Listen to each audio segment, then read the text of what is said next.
city will be your peace, and the prosperity of that city will be your prosperity. It's very important for us to see that the prosperity and the security of our nation is also our prosperity, is also our security.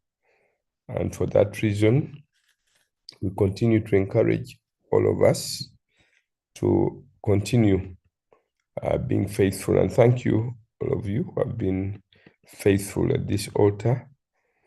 It has been on for 1.5 decades now, almost going to about 15 years we've been on this altar. I know some of you have just joined us not very long ago, but we've been on for quite a while. And there are people who have been on this altar for many, many years. Our commitment is to ensure that we do what we call our priestly role. We fulfill our priestly role before God, to uphold our leaders in prayer. Praying for leaders is part of the priestly role. Interceding for the people and the leaders who are in authority, that is part of our priestly role. According to God, He counts on us as believers to do this, to accomplish this. I was teaching this week, trying to explain this very important issue of discipling a nation. How is a nation discipled? The discipling of the nation includes, among many other things, the teaching of the truth. The teaching and explaining the truth and ensuring that the nation embraces the biblical worldview, that people see things the way God sees them, interpret issues from the biblical perspective. This is what made the West advance to where it is now. At the moment, they are cutting the very branch on which they are sitting. Those principles that made those nations great are no longer valued, are no longer taken seriously. Majority of the people are advocating for kind of a freelance living. We should live free of these principles, moral principles, ethical principles. These are the things that made these nations great in the first place. They came to be what they are because of what they espoused, the principles they espoused, the moral principles that they taught in their education system. And as long as they did, they continued to rise. Now that they have started to kind of throw them away, rejecting them, the West is starting to go down. And many of the people don't realize that. And the West, what we call now America and Europe, they're not the first ones. Empires have come and gone. The Egyptian Empire, the Syrian Empire, then the Babylonian Empire, the Medo-Persian Empire, the Greek Empire, the Roman Empire. These empires came and went.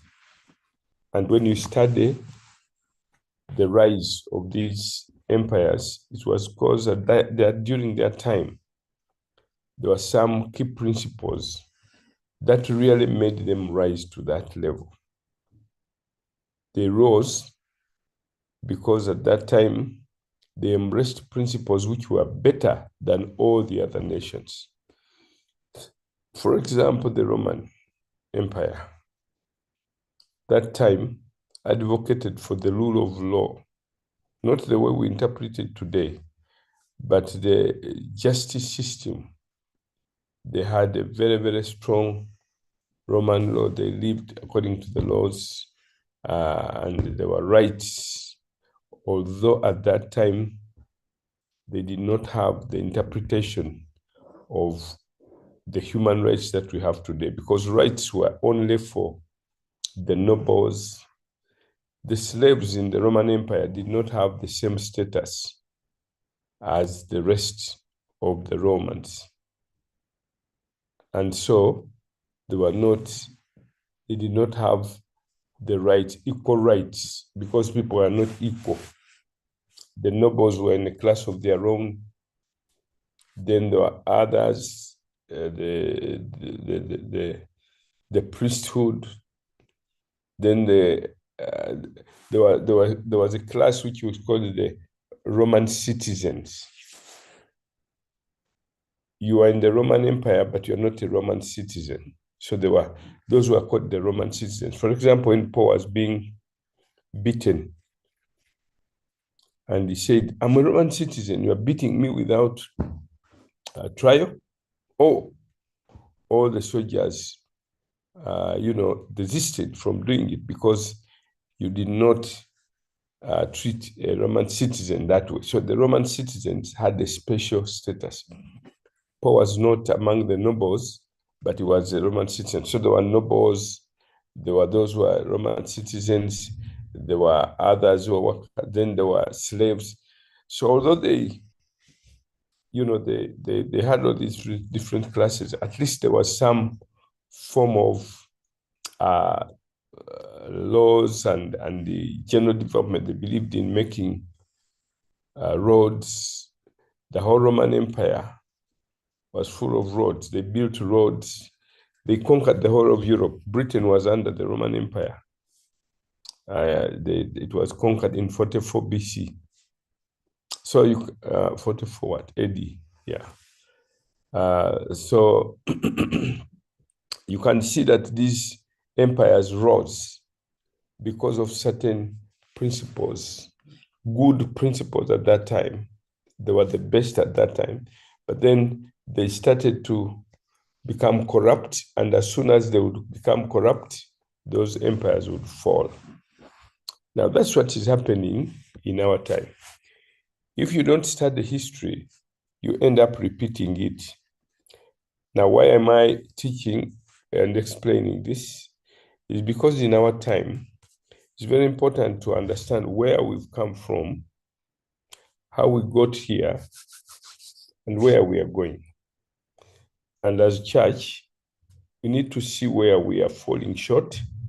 Otherwise, we will end up on the same garbage pit as the previous empires and nations that have fallen. So this is a very important study for us to understand these principles that bring about these changes and the transformation that God expects and wants each one of our nations to have. I've been explaining the importance of having the right theology, especially in light of the Culture Commission. The Culture Commission, the Dominion mandate we have to transform nations, includes us knowing the truth. Knowing the truth, explaining the truth, so that the rest of the nation embraces it, accepts it. So that is the theology here. I'm talking about having the right theology. The right theology about anything and everything. The right theology about human beings, for example. If our theology is that every human being is made in the image of God and is variable, that is the Judeo-Christian belief. it will influence many other things. The philosophy of life that flows out of that will mean you cannot just do abortion, because the interpretation of the Judeo-Christian perspective is that every single human being is valuable, that we start our life at conception, is when you become a human being. So even the mother has no right to terminate that baby because he's already a human being. That is a Judeo-Christian belief. It is now going to impact your life, your philosophy of life, because now your interpretation is based on that biblical worldview of viewing human beings as having the right to live. Every human being has a right to live, a right to live, or life, right to life. And therefore, the political leadership will now make laws and policies based on that. So there will be laws against abortion, meaning that they value the human being. So the laws against murder, the laws against abortion. So the theology here is going to affect the philosophy of life. It's going to affect the political ideology, and therefore the policies and laws. So that's what I'm explaining. That's why for us, interpreting the Bible in the way that encompasses everything becomes important, whether it's agriculture, whether it is banking, whether it is arts and entertainment, whether it is media. It becomes very important. Which theology are we embracing? If it's the theology of the Bible, then the Bible covers every aspect of life. We will interpret the Bible in every aspect of life. It has changed politics throughout the ages. When people started to interpret the word of God in the right way, from God's perspective, politics has changed, agriculture has changed, science has changed. I was giving an example of science when we're looking at education. In education, we are studying God's third book, the book of his works. You see, that is a theory. Our theory is that when we study nature, we are studying the third book. That is the theology. Then it will affect the philosophy, the economic theory, and then the laws will be made accordingly. Now, let's look at the negative side, those who don't, for example, believe the way we do. That might sound light. And if you ask anybody today, they will not see the importance of that the theology of your nation is not so important. Nations can have different religions, but still live the same way. It is not. The reason we don't see that today is because the West, when it starts to interpret the Bible, ended up influencing many other nations and in major areas of life. For example, when America made their own constitution in 1789, that constitution based on Isaiah 33 verse 22. God is our king, God is our judge, God is our lawmaker, separating the three organs of state into the executive, the judiciary, and the Congress of Parliament. when they did that, that constitution has affected and influenced many, many other nations all over the world. All nations have generally adopted those that division, the three organs of state. Those three organs of state, a constitution which separates those three, has influenced many nations. Now, the nations don't look at it from that angle, that it's that Judeo-Christian approach which America adopted that has influenced other nations.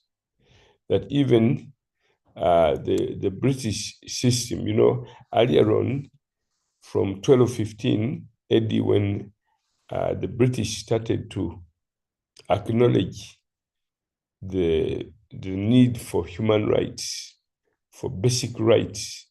They started in 1215 when the Magna Carta was the first legal document to ensure the freedoms, these basic freedoms. And it was drafted by a bishop, Stephen Langton.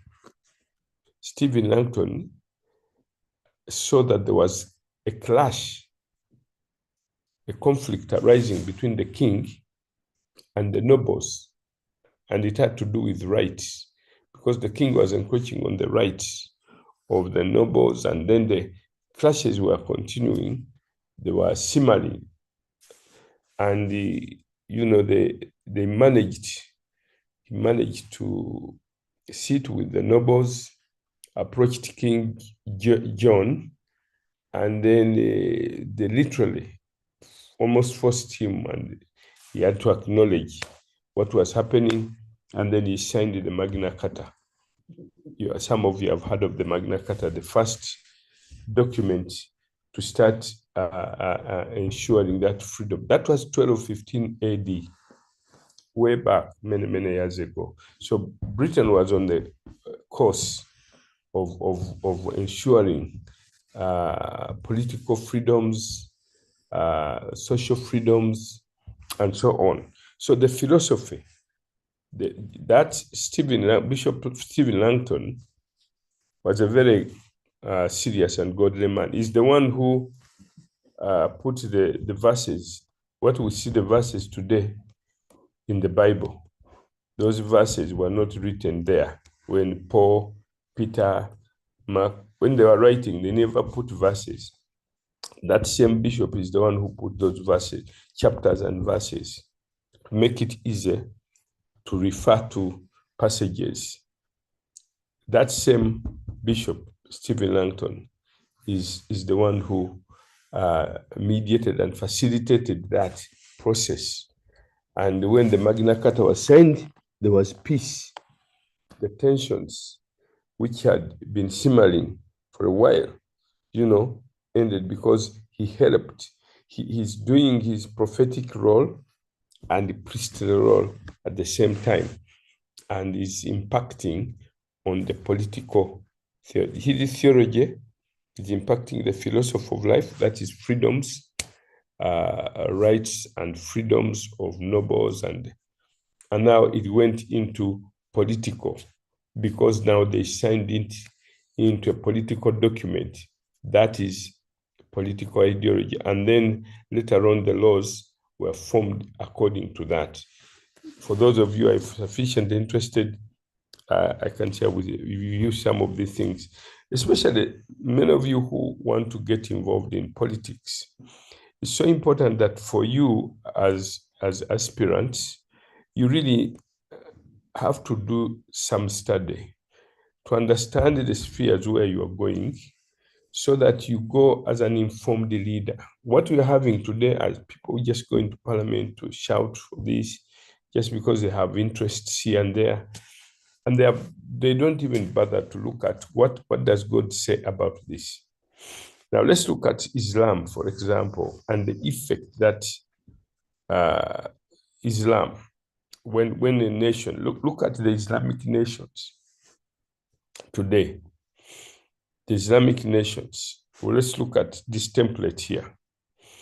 The theology of Islam, for example, they don't believe in equality. Men and women are not equal. For example, according to Sharia, you have different rights. You not have women.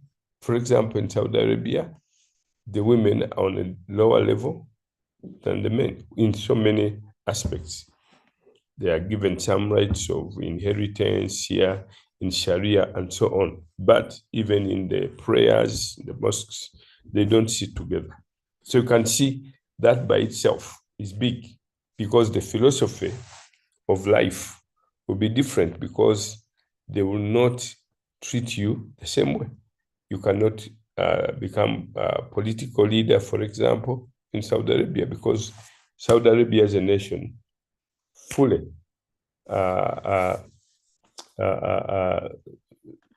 follows the Sharia law.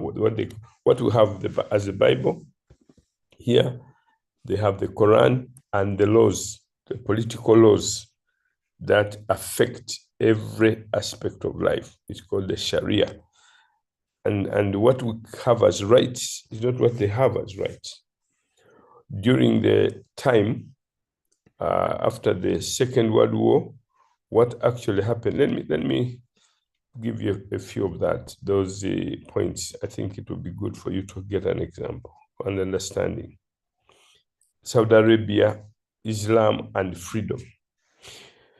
Saudi Arabia was one of only a handful of countries, and others were South Africa and former Soviet blocs countries, that did not vote for the Universal Declaration of Human Rights. The Universal Declaration of the Human Rights, when it was adopted on December 10th, 1948, those countries refused to adopt it. What is the Universal Declaration of Human Rights? They came up with the Universal Declaration. Those nations after the Second World War voted to adopt these basic universal human rights. Saudi Arabia refused to sign it. South Africa, by then, because of apartheid, they didn't believe that Africans were equal. So South Africa refused, Saudi Arabia refused, and the Soviet Union, the nations were under the Soviet Union, because they did not believe in the rights. Saudi Arabia's stated reservations to signing the Universal Declaration of Human Rights was that its call for freedom of religion violated the precepts of Islam. Now, in the Universal Declaration of Human Rights, there is freedom of religion. Everybody should be given a right, or what we call the freedom of conscience. In the Islamic countries, it's not allowed. You don't have a right to not be a Muslim. If you are not a Muslim, you can be killed. You only have a right to be a Muslim. The only right you have is to be a Muslim. So you can see that freedom, they refused to sign that, because if they signed that, then they would have had to implement that in the country, in Saudi Arabia. That's why you can't go there with the Bible. You are not allowed to practice any other religion except Islam. The human rights guaranteed by the Islamic-based law of Saudi Arabia, they said, surpassed those secured by the Universal Declaration. These are the 2 points they gave, that their Islamic-based law surpassed the rights that are in the Universal Declaration. Of course, that is just subterfuge. So they refused to sign. what I'm bringing out is the theology of a nation will impact on the philosophy of life, the way they live. So in Saudi Arabia, therefore, you cannot have freedom to have your choice religion. You only have a right to be a Muslim, not any other thing. So that means they did not sign that. Since then, the two arguments were later repeated to explain the Saudi Arabia's refusal to sign most other human rights documents, including the International Covenant on Civil and Political Rights. So they refused to sign others. The only other pertinent international treaties that Saudi Arabia has adhered to are the 4 Geneva Conventions of 1949 and 13 of more than 170 conventions of International Labour Organization. So there are many, many others that have been adopted. And of course, Saudi Arabia quite, of course, realized these are Judeo-Christian. Judeo-Christian, meaning they flow from the Bible, they flow from the Jewish and Christian foundations. And because the Quran is contrary to that, we will not sign those covenants and conventions. So they refuse to sign them until now. Now, what do they believe in their belief system? Saudi Arabia does not have a written constitution or an elected legislative body. They don't believe that the leaders have to come from the people. That is a Judeo-Christian belief, a theology which I read to you yesterday from Deuteronomy chapter 1, where God's order is that the governed should choose their governors. The people who are being led should choose those who lead them. That is a Judeo-Christian principle laid down by Moses in Deuteronomy chapter 1. That's why we get the elections today. Why do we go to polls? Because it's a principle that was picked. When Moses gave it, no other nation had ever done that. It was introduced by God to Moses to give to Israel. No other nation ever did that. Kings, emperors, whatever, they came into power because they were militarily strong, or their ancestor had been the king. People had the rights to be leaders because they believed they were militarily stronger than others. No other reason. They were never elected, not in Egypt, not in Syria, in the Syrian Empire. And so when Moses introduced that, it was totally new and revolutionary. Therefore, in Saudi Arabia, there are no elections of any kind. All political parties are banned, as are most forms of association. So there is no political association. The king of Saudi Arabia is supreme, and the sovereign is the sovereign. He chooses, he does what you want. There is no legislative body like a parliament. All critical political expression is forbidden. So you don't associate politically. You are subjects. You are not citizens. The press is strictly regulated, and assembly is very restricted. In theory, the legal system is based on Sharia, that is the Islamic law. So, for example, take that aspect. The theology now has affected the philosophy, the political, and the policies and the laws. So that is what I'm trying to explain, why we as Christians should be teaching this truth, because once the masses have understood embraced those truths, then the nation becomes free. You shall know the truth, and then the truth shall set you free. It is these freedoms that have made Western politics stable.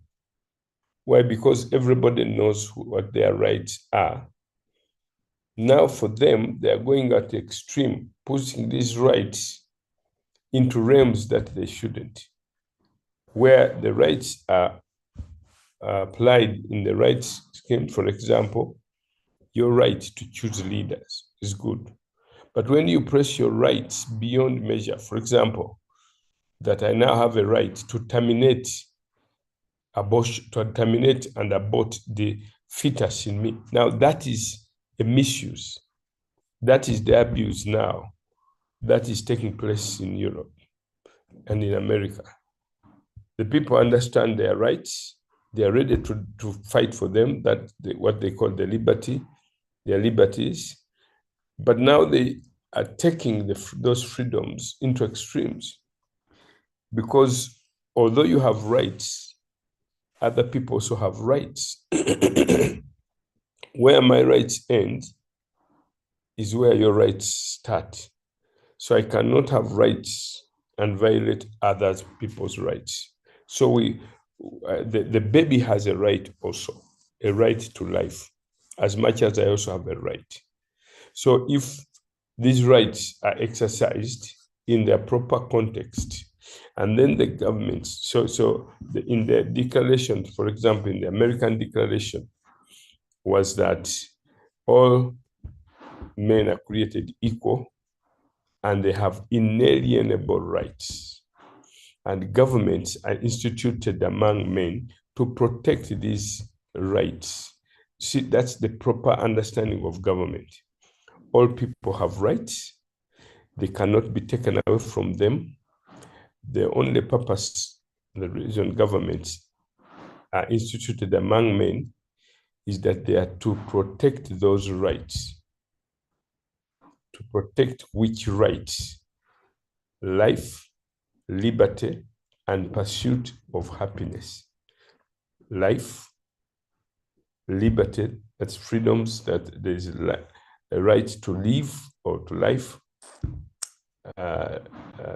Liberty, freedom to do, apart from you being alive, you have a freedom to do your business, to marry the woman or man we want, and you pursue happiness by the work you do. You enjoy the proceeds of your labors. Now that when you go to the Soviet Union, you cannot have that. You may have the right to life within the restricted orders of government, but you don't have the liberty to go where you want to go, to do what you want to do. You cannot enjoy your labors. So that's what the communists did. So you can see the difference, that where the nation starts to interpret the Bible and what it teaches, it changes every aspect of life. So this example I'm using particularly the Saudi Arabia to show you that today what you enjoy as a nation, what we enjoy today as a nation, what we enjoy today as a nation is a result of the interpretation, the theological interpretation of the Judeo-Christian ethic that was promoted, and it was inaugurated at a very, very high price. The people who fought for these rights, many ended up dying. They were killed. There were many, many wars. These freedoms have come through hardship. A lot was done. A lot of work was done by people who advocated for these freedoms. So that is an example from Islamic side. I'm not going to the deists. I will cover that sometime. But let me cover now something about the Hindu. What do Hindus believe? The Hindus don't believe that people are equal. I'm now dealing with that first part, equality. In Islam, there's no equality. Women are not equal. to men. In Hindu and Buddhism, it's the same. They believe that people are not created equal, they are created differently. For them, inequality is obvious. The Indian philosophy, for example, believes in incarnation, and they concluded that you are born according to your previous karma state or level, or caste. They call it castes. The caste system divides people into four main categories. They believe that God created the priests, they call them Brahmins, from his head and from his mouth. So God has a head and a mouth. So he created the highest, the priests are the highest. They're taken as very, very important. They are the Brahmins. They are created from his head and his mouth. Then the next to that are the warriors. The warriors are created from his hands and his chest. The third is the merchants. They are created from his belly and from his thighs. The lowest, those are the peasants. Those are created from his feet. These are the lowest, the untouchables. Those are the servants, the what. Now, this is the belief system in the Hindu society. That is the caste system that has been in India forever. And their belief is that if in this generation, in this life, you behave very well, you are a woman, and you believe very well, you behave very well, you'll die and then reincarnate. That is, you'll come back in the next life as a man. So the men that you see today, they believe in India, and those who are Hindu system, they believe those are the ones who have behaved in the right way in the previous karma. But if in this life you behave badly, now you may come back as a woman, or if you're a woman and you behave badly, then you'll come back as a cow or a goat. So that is the kind of belief system. And if in the next you may even be a snail, whatever. That is the incarnation theory.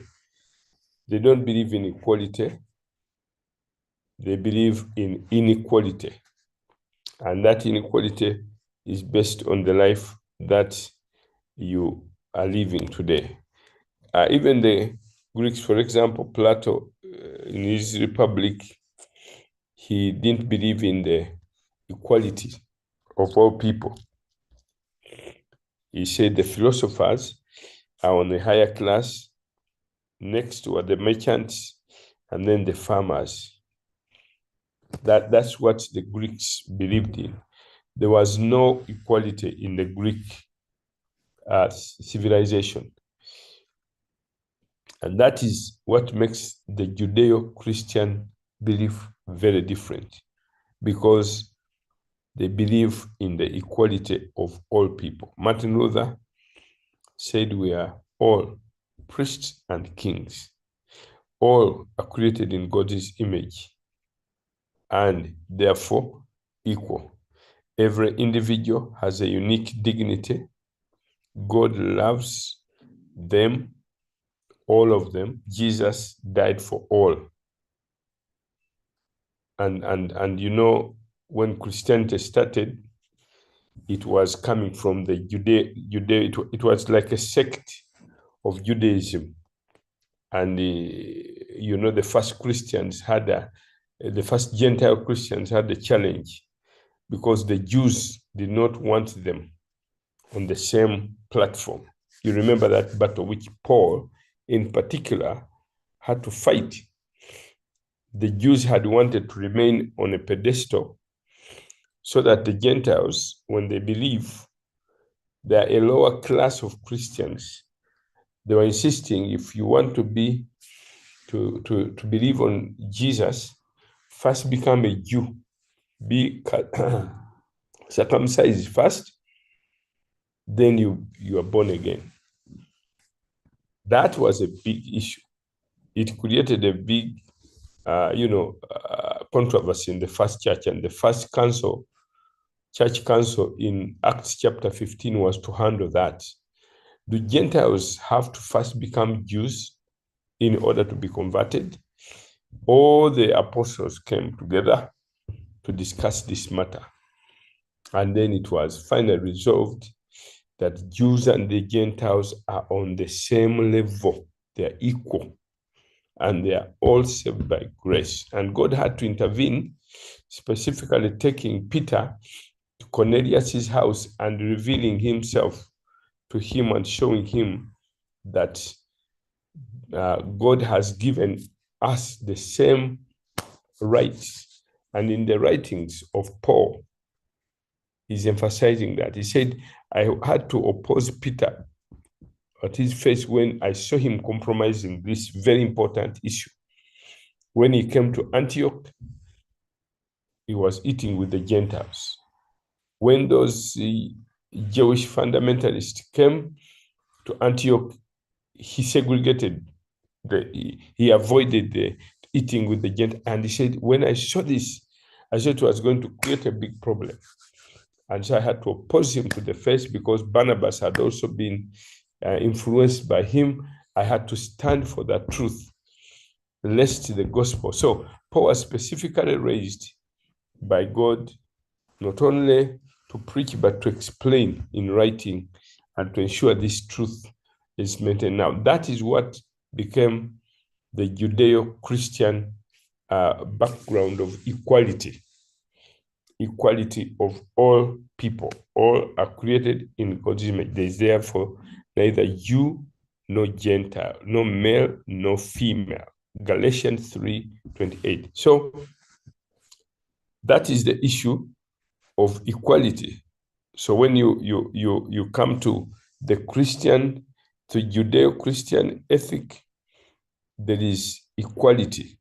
Equality becomes very important as equality here is so important that all men are created equal. Then we saw dignity, freedom, then everybody responsible and also accountable. We can't go into each of these because it takes a lot of time to cover each of these. But these things I've put here. You see what is in blue is what is in the Judeo-Christian ethic. What is in green here is what the others believe and what the impact it has had on their societies. For example, communism does not believe in the equality. Communism believes in atheism. Here, it is their theology. There's no God. And if there's no God, men are not created as spirits. They are just material. Dialectic materialism is what they believe in. Everything is material. And then when in 1859, when Darwin came up with evolution, they adopted that. The people have adopted, have evolved from animals.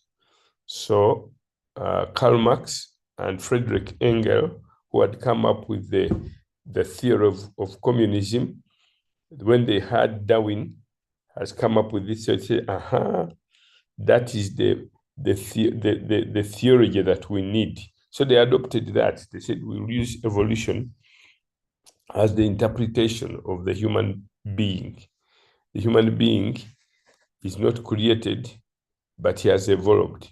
So we can change human beings, putting them in big chambers and start to tell them capitalism is bad, communism is good, there is no God. So they started to do this over human beings to make sure they change them by just listening to these communist slogans for hours and days, and because they said man is changed by the environment. They call it determinism, social determinism, genetic determinism, chemical determinism.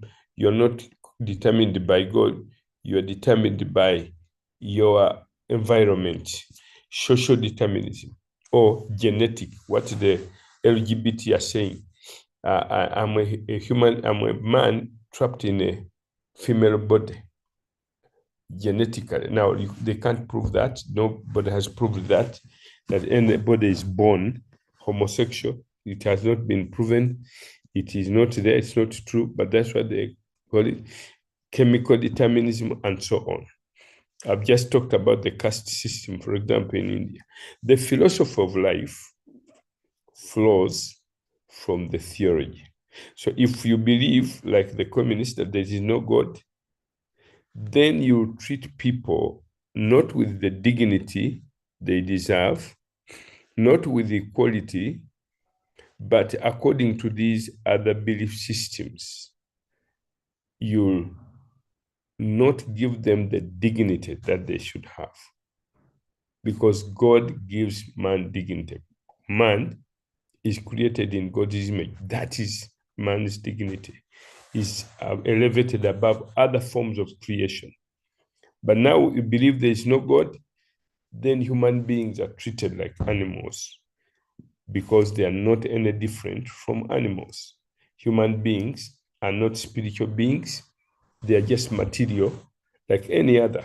That will be your philosophy of life. And that's what these governments, whether the Islamic or Hindu or atheist, they produce the same. They will end up being totalitarian because the human beings they are dealing with have no dignity.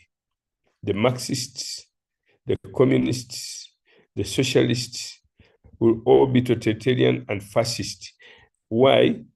Because their theology has a totally different interpretation.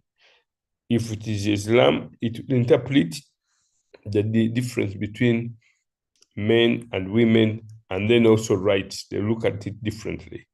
If it is the Buddhist, the atheist, then the determinism will be the issue. So they will end up becoming totalitarian or fascists. And therefore, you'll have dictatorship, fascism, and the laws will be decreased. They will have decreased, and the leaders, even in the communist countries, the leaders are like, emperors. They have no challenger. They can do anything they want. So that is it for now. That is where I want to end with this particular topic. For those, I just introduced it because I thought it is important for you to see the importance of discipling nations in the light of the scriptures. The biblical worldview is so important. When the leaders, especially the church, teaches this truth, they end up affecting every aspect of life. Thank you very much. I'll leave you back to you to ask any questions in case you have any, or any comment.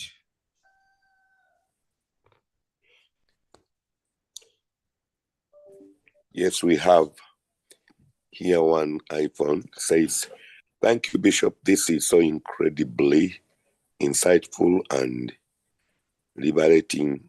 I wish this was taught more, as it helps to make sense of so many things in life. Where in the Bible does it show that God gave Moses the idea of elections? How do these national concepts translate on an individual and family level?" That is iPhone asking.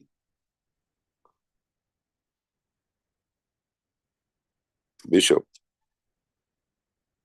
Yes. Here is someone who says, "Thank you so much." Yeah. Mm-hmm. say thank you, Bishop. This is so incredibly insightful and liberating. I wish this was taught more, as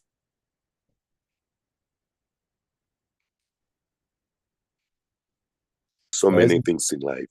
Where in the Bible does it show God gave Moses? Okay. How do these national concepts translate on an individual and family level? Okay, let me turn to Deuteronomy chapter 1. I think you missed one of the sessions because I did read. Now let's turn to Deuteronomy chapter 1, verse 9. Deuteronomy chapter 1, verse 9. Bishop, could you kindly read for us this passage?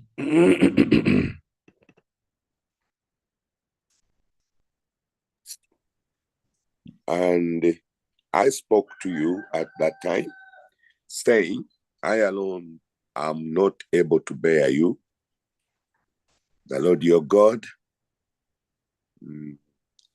has multiplied you, and here, and the Lord God has multiplied you, and here you are today at the stars of heaven in multitude. May the Lord God of your fathers make you 1,000 times more numerous than you are, and bless you as he has promised you. How can I alone bear your problems and your burdens and your complaints? Choose wise, understanding, and knowledgeable men from among your tribes, and I will make them heads over you.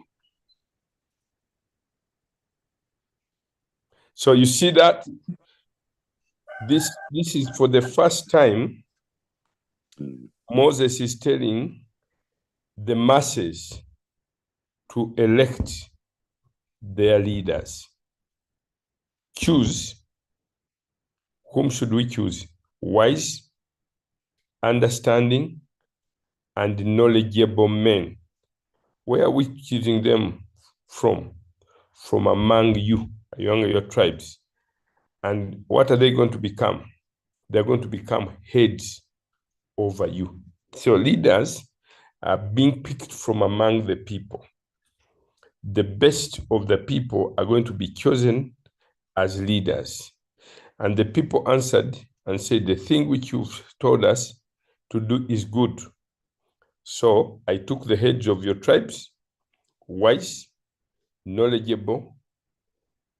Now notice the qualifications that when we as a nation, we set standards of who become leaders. There should be wise people. There should be knowledgeable people. And he says here, I made them heads over you. So the leaders chosen from among men are the most able. When you go down, you'll find that they are men of integrity. They are not given to corruption. That's what LOC 1, 2, 3, 4, 5, and then Parliament is supposed to be. That's where all that system came from. It was adopted in Scotland when John Calvin taught this. John Knox, one of his disciples, went to Scotland, and in 1560 we were able to overhaul the whole system and adopted this both in the civil government and in the church. What you call the Presbyterian church, Presbyterian comes from that. The presbyter are the elders that are chosen. So at every level, the Presbyterian church have that system, which later was adopted in America. That's why they have a bicameral parliament.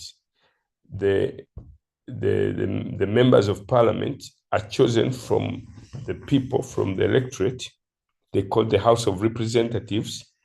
Then they have the Senate, now which represents the elders. So in America, you choose two types of parliament, according to the numbers, then according to the states. There are 50 states, and whether it's a small state or big, it has to have 2 senators. So you have 100 members of the Senate. That is the higher, the elders. Then this one, the House of Representatives, they're based on the numbers. California, which has big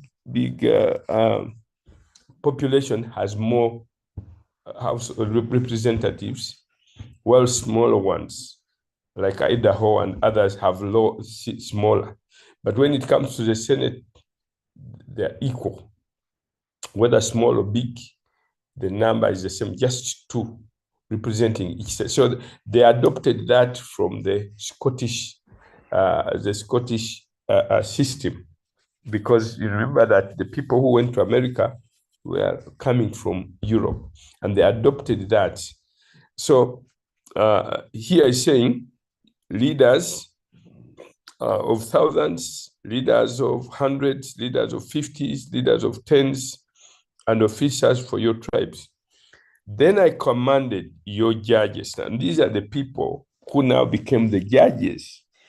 Remember, in the biblical setting, a king or leader, his first responsibility is to judge, is to govern, but to judge between people, disputes, and so on. Says judges at that time, hear the cases between your brethren, judge righteously between a man and his brother, or the stranger who is with him. You shall not show partiality in judgment. You shall hear the small as well as the great. You shall not be afraid in any man's presence, for the judgment is God's. The case that is too hard for you, bring to me, and I'll hear it. So you see, the judicial system and the political system, these are political leaders and judicial leaders. A king was always the judge. Solomon is the king, but he's also the judge. Like you see the Judges, the book of Judges. So they are doing that. Now, the difference is that the law had been given by Moses. This is the law they are going to use. But the kings, the leaders, are also the judges. And I commanded you at that time all the things which you should do. So that is, my brother, or whoever iPhone you, that is the answer to your question. I don't know whether there are any other, or the time is finished. Bishop, what are we? The time is finished. He says thank you. He has appreciated. I hope he has understood. How does this national concept translate on an individual and family level? Oh my, I can cover that tomorrow if we can start with that. And then you see how much this affects every aspect of life. Every individual is affected by the system. Yeah, by the system we come up with, by the theology. As you see, the theology you adopt as a nation will ultimately. Can you ask in Saudi Arabia whether individuals and families are affected? They are all affected. Yeah, they are all affected. Thank you so much, Bishop.